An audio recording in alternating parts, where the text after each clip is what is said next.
Are you wondering how you can increase your vertical jump? You want to figure out how you can jump through the roof, hit big numbers, and be more explosive. If that's what you're looking for, stay tuned to the rest of this video.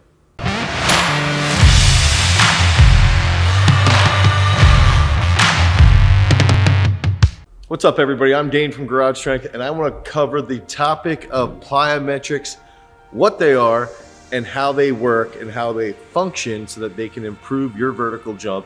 And these are different topics that we cover in depth in the Vertical Jump Manifesto. It's the underlying rules and foundations that we utilize to create this program. And so one of the things that we've got to think about immediately is, what are plyometrics? So one of the big keys behind plyometric training is understanding the concept of the stretch shortening cycle.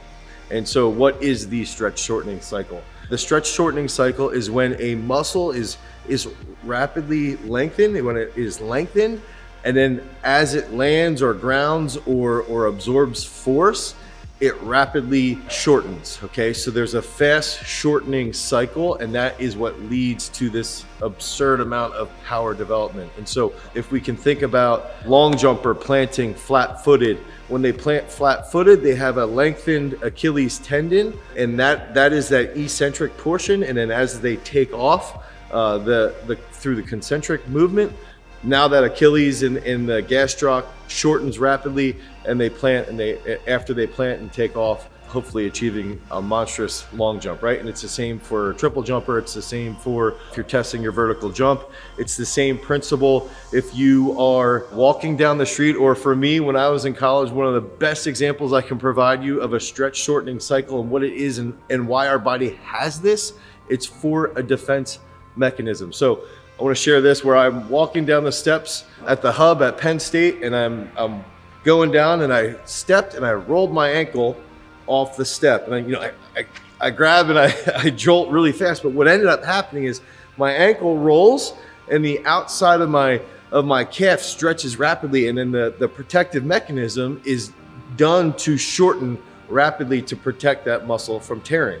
And so what ends up happening for us as strength coaches and sports performance directors is that now we can understand what that mechanism is, how the Golgi tendon organ functions with all this, how this focuses on optimal motor unit recruitment, and how this leads to massive gains in the vertical jump and in jumping in general. So now power development science has understood what stretch shortening cycles are and then what plyometrics are. So when we go into a little bit deeper into the plyometrics and how they work, there's three phases behind plyometrics. There's going to be the eccentric phase. Okay, so that's when that muscle is lengthening, and that's when the muscle is storing kinetic energy.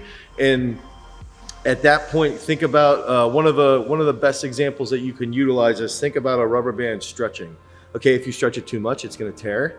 If you stretch it enough, there's going to be a ton of stored energy, and if you can stretch it quickly and release it, there's going to be a usage of that energy at a very fast pace. And so that eccentric portion is the point of the rubber band stretching, right? So if we drop off of a box, and land, well, now we're having that's when we land, that's the eccentric. We're decelerating and we're absorbing that force to reuse it. And then after we absorb the force, now we get into amortization phase. And I like to call this the coupling phase. I like to call it the turnaround phase, but the scientific term is the amortization phase. The coupling of this is the reason why it's called coupling, is it sort of connects the eccentric with the concentric phase. So during the amortization phase, the faster you can react, typically less than, I believe it's 25 milliseconds, down to the world-class athletes, down to 15 milliseconds, the quicker we can react on a grounding period, on the eccentric period. So it goes eccentric landing, the amortization phase, we react quickly. And if we can react within 25 milliseconds, well, now we're entering into that concentric phase. Now we're starting to reuse that energy that we absorbed when we grounded off of that box, or when we planted, if we're a long jumper or a triple jumper, even a sprinter, anything along those lines. So now we are entering into the concentric phase. And so we know that during the concentric phase, that when there is a larger amount of energy from a larger eccentric portion, typically, if we react quick enough, there will be a larger amount of power output during the concentric phase than if there wasn't an eccentric loading prior to that. If there's too much of an eccentric loading and our body is unable to decelerate and handle that, that will have a negative impact on the way that our body is putting out power.